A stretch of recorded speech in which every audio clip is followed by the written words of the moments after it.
ముందుగా 1 కప్ కందిపప్పు తీసుకోండి. దీన్ని శుభ్రంగా కడుక్కొని ఒక కుక్కర్లో వేసుకొని 1 కప్ కందిపప్పుకి 3 కప్పులు నీళ్ళు వేసుకోవాలి. ఇందులోనే మిరియాలు 1/2 టేబుల్ స్పూన్, వెల్లుల్లిపాయ రెబ్బలు, టమాటాలు 2 అలా కట్ చేసి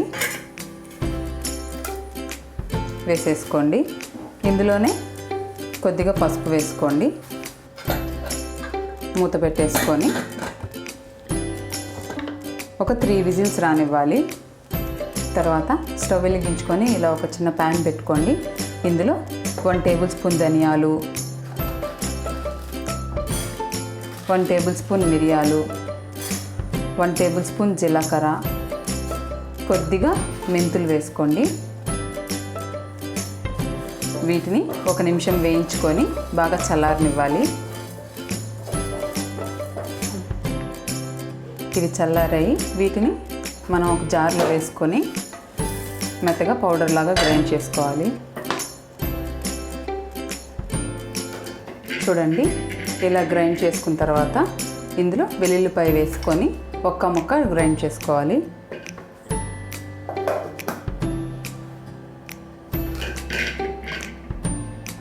ఇలా గ్రైండ్ చేసుకొని పక్కన పెట్టుకోండి.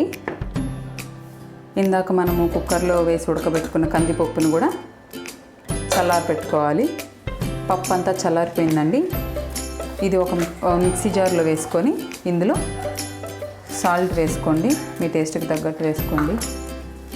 తర్వాత ఇందులోనే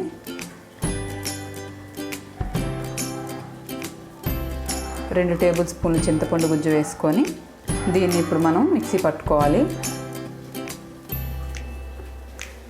ఇలా గ్రైండ్ చేసుకున్న తర్వాత మనము దీన్ని ఒక గిన్నెలోకి తీసుకోవాలి. ఇందులో ఉప్పు పులుపుకి సరిపడా వాటర్ వేసుకొని మనం కలుపుకోవాలి.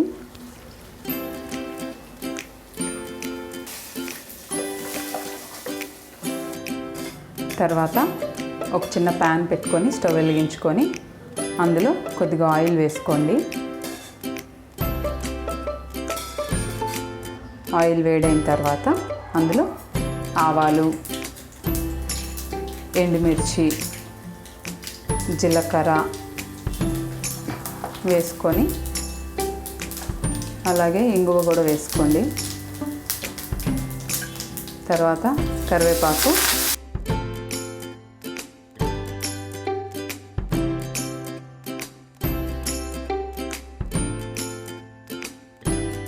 మనము గ్రైండ్ చేసి పెట్టుకున్న పౌడర్ని, రసం పౌడర్ని అందులో వేసేసుకోవాలి. కొద్దిగా వేయించుకోవాలి. వేయించుకున్న తర్వాత ఇందాక మనము కలిపి పెట్టుకున్న